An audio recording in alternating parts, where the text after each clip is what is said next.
Good afternoon everyone and welcome back in the class of important question series.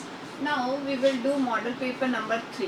Okay, हम board exams के pattern के according model paper solve कर रहे हैं. ये इन्फॉर्मेशन उनके लिए जिन बच्चों ने अब तक की क्लासेस नहीं देखी है, तो बच्चों आप प्लीज़ ये क्लासेस देखिए.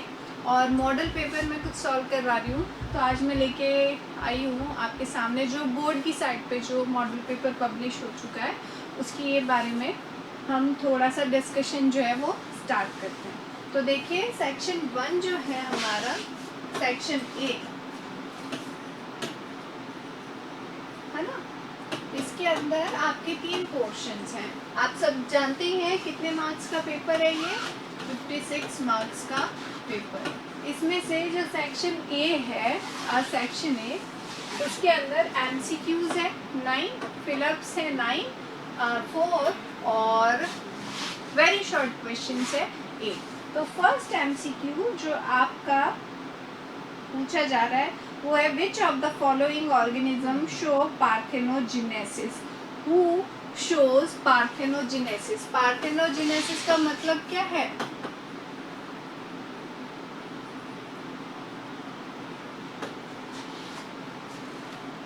कि रिप्रोडक्शन जो हो रहा है, एक्चुअली देखो रिप्रोडक्शन की प्रोसेसेस हमने पढ़ी है ना. तो पार्थेनोजेनेसिस के अंदर जो formation of progeny without sexual reproduction, कोई सेक्सुअल रिप्रोडक्शन नहीं है इसके अंदर. ये आपका एनिमल्स के अंदर है. तो हनी बी जो होता है इसका आंसर है. हनी बी पार्थेनोजेनेसिस, जिसके अंदर जो ड्रोन्स बनेंगे ना वो 16 नंबर क्रोमोसोम्स के साथ बनते हैं. उसके अंदर कोई सेक्सुअल रिप्रोडक्शन नहीं होता. सेक्सुअल रिप्रोडक्शन उन्हीं के अंदर होगा जो आपका क्वीन या फिर वर्कर बी जो बनेगी उसी के अंदर सेक्सुअल रिप्रोडक्शन होगा. ये है question number 1. Question number 2, what is the question number 2? How many nucleus and cells are present in a typical mature angiospermic embryo sac? कितनी सेल्स प्रेजेंट होती है ये पूछा. न्यूक्लियस कितने? न्यूक्लियस 7 है और सेल्स जो होती हैं वो 8 है. क्वेश्चन नंबर 3, नेक्स्ट जो क्वेश्चन पूछा जा रहा है आपसे वो है which of organism show X O type of sex determination. X O type का सेक्स डिटर्मिनेशन जो है वो कौन से ऑर्गेनिज्म के अंदर प्रेजेंट है. तो आपको कुछ ऑप्शंस दिए गए हैं. ऑप्शंस के अंदर से आपको फाइंड आउट करना है. ऑप्शंस क्या है? ह्यूमन, बर्ड्स, ड्रोसोफिला और ग्रासहॉपर. ये मैंने कल भी मॉडल पेपर में आपको करवाया था. आंसर है इसका ग्रासहॉपर.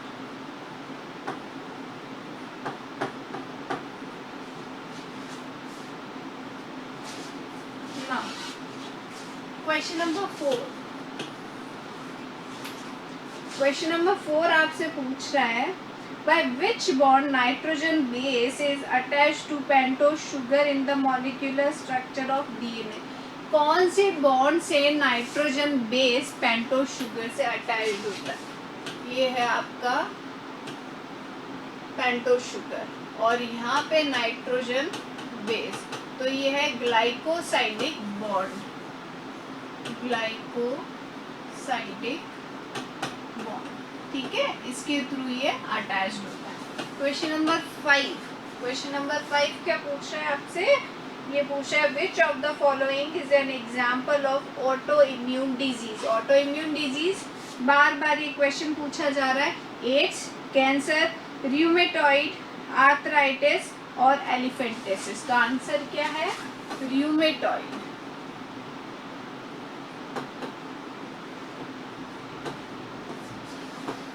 आर्थराइटिस, ठीक है. Rheumatoid arthritis is example of autoimmune disease.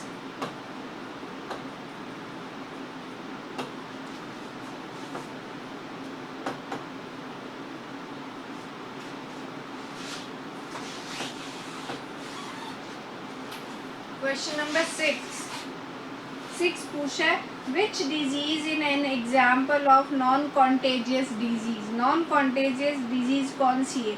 Common cold contagious disease होती है, कैंसर कॉन्टेजियस है, रिंगवर्म कॉन्टेजियस है, टाइफॉइड भी कॉन्टेजियस है. सारी लेकिन इसके अंदर कैंसर जो है वो डायरेक्ट कॉन्टेजियस डिजीज के अंदर नहीं आती। कैंसर कब होता है? जब किसी का ब्लड ट्रांसफर हो जाए या उससे रिलेटेड सिरिंज जो है वो हमारे पास आ जाए, अदरवाइज ऐसे छूने से कभी भी वो ट्रांसफर नहीं होती, ट्रांसमिट नहीं हो सकती।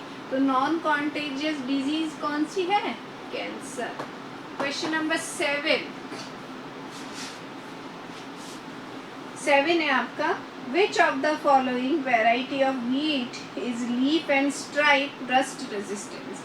Leaf and stripe rust resistance variety जो है व्हीट की वो है हिमगिरी। हिमगिरी, ठीक है। किसका एग्जाम्पल है ये हिमगिरी? आपका व्हीट की एक वैरायटी बनाई है हमने जो क्या रेजिस्ट करती है? किसके? Leaf and stripe rust.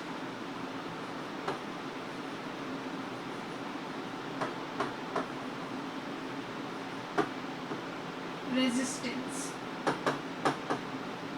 Variety, ठीक है। Leaf and stripe rust resistance variety ये है। तो ये 7 क्वेश्चंस तक अभी हमने किया है। नेक्स्ट जो आपका क्वेश्चन है वो है, एक मिनट, नेक्स्ट क्वेश्चन निकालूं मैं आपके। Yes, our next question is question number 8। क्या है ये क्वेश्चन? क्या कह रहा है आपको? Which enzyme is use to join DNA fragments? कौन सा एंजाइम जो है डीएनए फ्रेगमेंट्स को बाइंड करने के लिए बॉन्ड फॉर्म करता है या बॉन्ड अप करता है या फिर ज्वाइन करता है? तो it is a DNA ligase.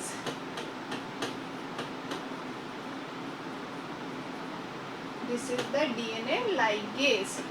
Now next question है, the cry genes incorporated in BT cotton are? कौन कौन से जीन बीटी कॉटन में है? तो ऑप्शन दिए गए, cry first AC and cry second AB. Yes, होते हैं cry first AB and cry first AB, cry second AC and cry first AB, cry second AC and cry second AB.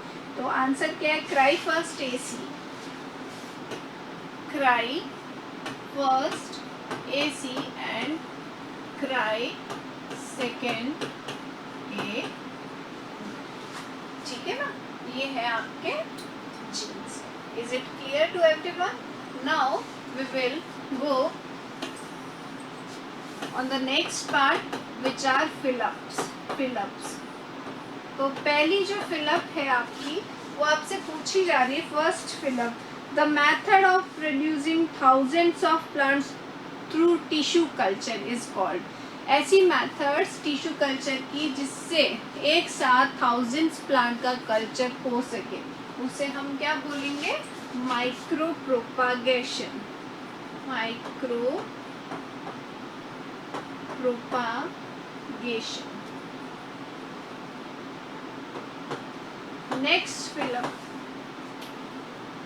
Next fill up आपसे पूछी जा रही है, make up very large portion of human genome. Human genome का सबसे बड़ा large portion जो है वो कौन बनाता है? तो genes make up very large portion of human genome, ठीक है ना। थर्ड जो फिलअप है वो आपसे पूछी जा रही है, the total number of biodiversity hotspot in the world. कितने हैं बायोडाइवर्सिटी हॉटस्पॉट्स? 34। देखो बार बार ये क्वेश्चन आ रहा है, तो देखो ध्यान से आप जो है इनको लर्न करेंगे क्योंकि ये बहुत ही इम्पोर्टेंट लग रहे। नेक्स्ट क्वेश्चन है, sedimentary nutrient cycle reservoir is located in earth के कहाँ, कौन सी जगह लोकेटेड है सेडिमेंटरी रिजर्वोयर साइकिल्स? तो वो है क्रस्ट ऑफ अर्थ। अर्थ की जो क्रस्ट है ना वहाँ पर ये प्रेजेंट होते हैं। Is it clear? So now these are the some fill ups. Now we will come to the our next portion of this model paper, which is very short questions. Very short question.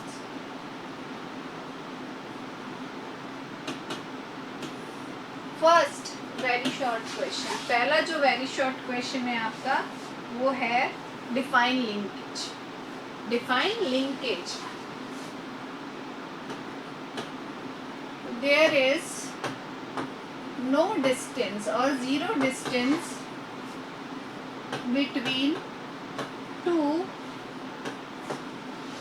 nearly located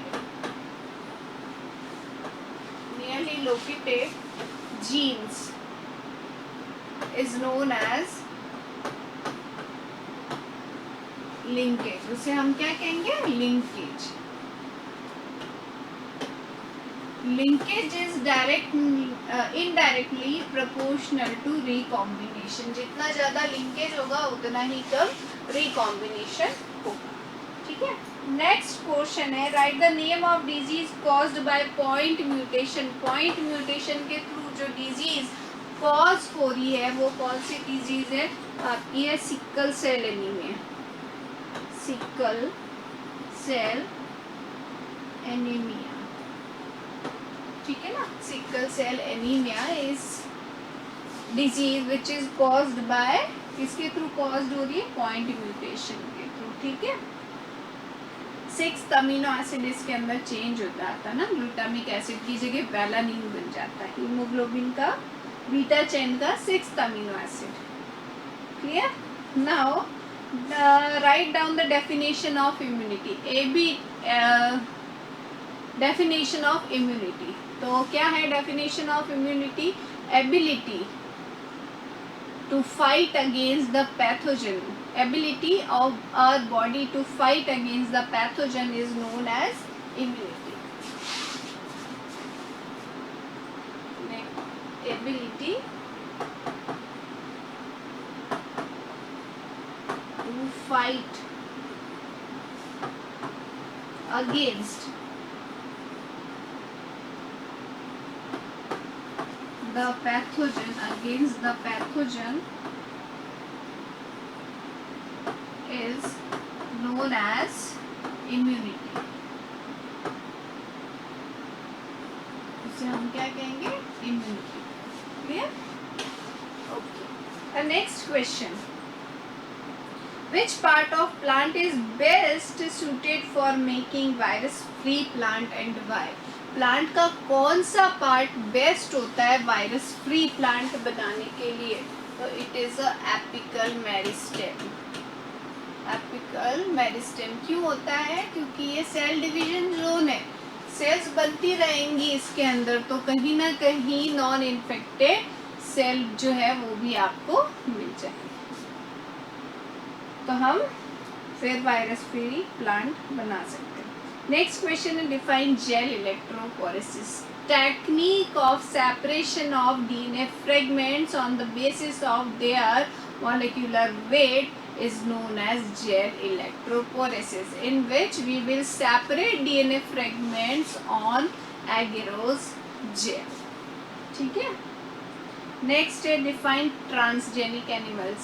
genetically modified organism which are used for different human benefits are known as transgenic animals। next question है what do you understand by primary productivity? primary productivity से आप क्या समझते हैं? तो देखो, primary productivity की definition आपको रटनी नहीं है, जो भी आपके दिमाग में है उसको समझना किस तरीके से है कि प्राइमरी प्रोडक्टिविटी वो प्रोडक्टिविटी है जिसके अंदर जो है बायोमास इंक्रीज होता है। तो increasing in biomass at a particular time is known as primary productivity. उसे हम क्या कहते हैं? Primary productivity. नेक्स्ट क्वेश्चन है right one example of ex situ and in situ conservation. Ex situ conservation क्या होता है? In artificial environment, artificial environment के अंदर उसको कंजर्व करना। इन सीटू का मतलब है जहाँ वो है उसी के अंदर उसको कंजर्व करना। तो इन सीटू का एग्जाम्पल क्या है, आपकी सेंचुरीज, जितनी जो भी सेंचुरी आपको याद हो, जैसे घनाबर्ड सेंचुरी है ना। और एक्स सीटू का एग्जाम्पल क्या है, जू।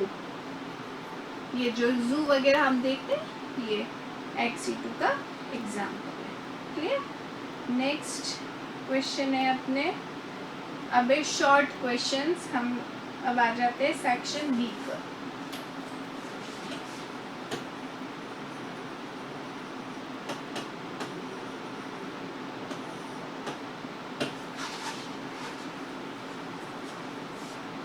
एक मिनट है ना।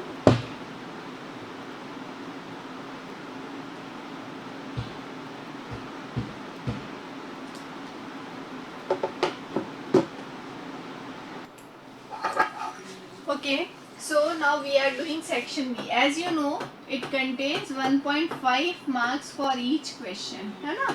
सारे questions की कितने हैं, 1.5 marks। इनमें से आपको पता होगा जो 4 क्वेश्चन है वो बायोटेक्नोलॉजी यूनिट से आने वाले हैं और 4 क्वेश्चन जो है आपके इकोलॉजी से आने वाले हैं। अब हम देखते हैं कौन कौन से क्वेश्चन है इसके अंदर।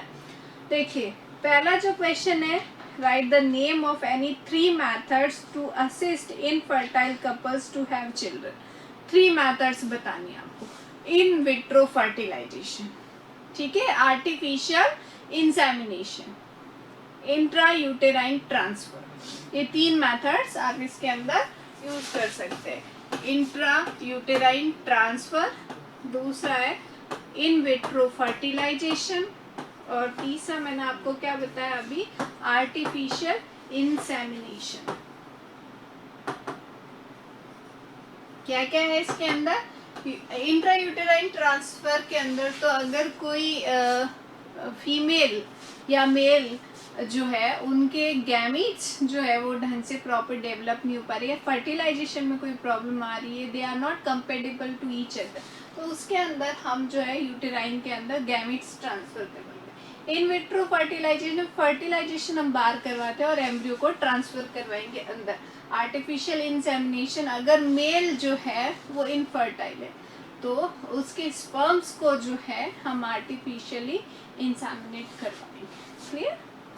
इसके नेक्स्ट क्वेश्चन है, suggest 3 measures one has take to prevent from contracting sexually transmitted disease. आपको प्रिवेंशन बताने हैं, तो सेक्सुअल इंटरकोर्स के टाइम जो है प्रोटेक्शन यूज़ करना चाहिए, मल्टीपल पार्टनर से प्रोटेक्ट जो है इंटरकोर्स अवॉइड करना चाहिए, और हाइजीन मेंटेन करना चाहिए। क्लियर। नेक्स्ट क्वेश्चन है, define somatic hybridisation with example. Somatic hybridisation का मतलब है hybridisation between 2 somatic cells is known as somatic hybridisation. इसका एग्जाम्पल है पोमेटो। ठीक है, पोमेटो हमने सोमेटिक हाइब्रिडाइजेशन के थ्रू ही बनाया है। नेक्स्ट क्वेश्चन है, what do you understand by single cell protein, explain it with example। single cell protein in which we produce some our nutrient facilitated cells from a single cell। Production जो होता है single cell से होता है, उसे हम क्या कहते हैं, single cell protein. Spirulina fungi, ये सिंगल सेल प्रोटीन का एग्जाम्पल है। नेक्स्ट क्वेश्चन है, what is the origin of replication. Origin of replication is a part of DNA fragment from which DNA can replicate. उसी से जो है DNA का replication start होता है। अगर ये नहीं हो तो रेप्लिकेशन पॉसिबल ही नहीं है, because of presence of ori region जो जेनेटिक मटेरियल है वो ऑटोनोमस नेचर का हो जाता है, वो डिपेंडेंट नहीं रहता है। ठीक है। नेक्स्ट क्वेश्चन है, what do you understand bye bioreactor. ये मैंने कल भी आपको मॉडल पेपर के अंदर समझाया था। बायोरिएक्टर्स क्या है, दीज आर द टेक्निक्स और equipments in which we produce at a grand level पे हम जो है प्रोडक्शन करेंगे किसी भी डिजायर्ड थिंग्स का। एंजाइम्स का हो गया, सेल्स का हो गया, वाइटामिन्स का हो गया, तो आपको कंप्लीट रिएक्टर बना के उसको एक्सप्लेन करना है। ठीक है। नेक्स्ट क्वेश्चन है, right any 3 advantage of production of genetically modified crop. Disease resistance variety मिलती है, न्यूट्रिएंट रिच वेराइटी मिलती है और ड्रॉट सारे रेजिस्टेंस वेराइटी हमें मिल जाती। तो देखो एक ये क्वेश्चन था, उससे पहले बायोरिएक्टर था, उससे पहले सिंगल सेल प्रोटीन था और उससे पहले हाइब्रिडाइजेशन था। ये चारों किससे बिलोंग कर रहे हैं? आपके बायोटेक्नोलॉजी से। उससे पहले के 2 क्वेश्चन रिप्रोडक्शन वाले से थे। अब फिर से आ गया है crystals of Bt toxin produced by some bacteria, why these crystals do not kill bacteria themselves? क्यों नहीं मारते उन्हीं बैक्टीरिया को? क्योंकि एल्किलाइन मीडियम नहीं होता है। And for the activation of these crystal there is a requirement, essential requirement of एल्किन medium which are provided by in the gut of arthropods. Clear? Next question है write difference between upright and inverted ecological pyramid. ये upright है ecological pyramid, ये है inverted. Energy का हो गया और किसका हो गया? बायोमास का। एक्वेटिक बायोमास का नहीं है। इन्वर्टेड पिरामिड के अंदर आप इसके अंदर ट्री का बोल सकते हो या आपको एक्वेटिक बायोमास का बोल सकते हो। ये डिफरेंस आपको बताने। ट्रॉफिक लेवल पे इंक्रीज होता है, इसके अंदर डिक्रीज होता है। ठीक है। नेक्स्ट क्वेश्चन है आपका write the name of all important component of biodiversity. There are 3 important component. Biodiversity abiotic non biotic components नहीं बनाने, इसमें आपको कंपोनेंट बताने स्पीशीज, जेनेटिक और इकोसिस्टम बायोडाइवर्सिटी, ये 3 बताना है। ठीक है ना। नेक्स्ट क्वेश्चन है biodiversity important for functioning of ecosystem. Is biodiversity is important for functioning of ecosystem? Yes, definitely it is important, क्योंकि इसके अंदर ऑप्शंस जो है वो हमें मिलते रहते हैं। जितनी ज़्यादा ऑप्शंस उतनी ज़्यादा स्टेबिलिटी चांसेस, क्योंकि एक अगर स्पीशीज सिर्फ एक ही स्पीशी पे डिपेंडेंट है और वही ख़त्म हो गई तो मेन स्पीशीज भी खत्म होने लग जाएगी। वो खाएगी क्या? जैसे हिरन घास खाता है, वो घास ही घास खाता रहे, घास खत्म हो जाएगी, फिर हिरन तो मर जाएगा। हिरन मर गया तो वुल्फ मर जाएगा, वुल्फ मर गया तो टाइगर मर जाएगा, इकोसिस्टम पूरा इम्बैलेंस हो जाएगा। तो अब करे क्या? अब ग्रासेस नहीं है तो वो ट्री की तरफ जाएगा, बुशेज की तरफ जाएगा, श्रब्स की तरफ जाएगा। तो ऑप्शंस, डाइवर्सिटी होना बहुत ज़्यादा ज़रूरी है। ठीक है ना। तो ये आपने देखे, इसके भी इकोलॉजी के भी 4 क्वेश्चंस आ चुके हैं। अब आता है आपका section C. Write the definition of external fertilization, write two difference between gametogenesis and embryogenesis. External fertilization outside the body, body के बाहर की तरफ जो फर्टिलाइजेशन होता है, इसका एग्जाम्पल है फ्रॉग। फ्रॉग के अंदर क्या होता है? बॉडी के बाहर ही फर्टिलाइजेशन होता है। अब इसके 2 डिफरेंस बताने, गैमेटोजेनेसिस और embryogenesis. Gametogenesis formation of gametes, embryogenesis formation of embryo.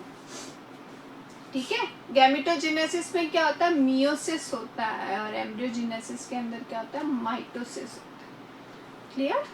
ये डिफरेंस है। इसके और में है write the definition of fertilization. ठीक है। Write 2 difference between asexual and sexual live.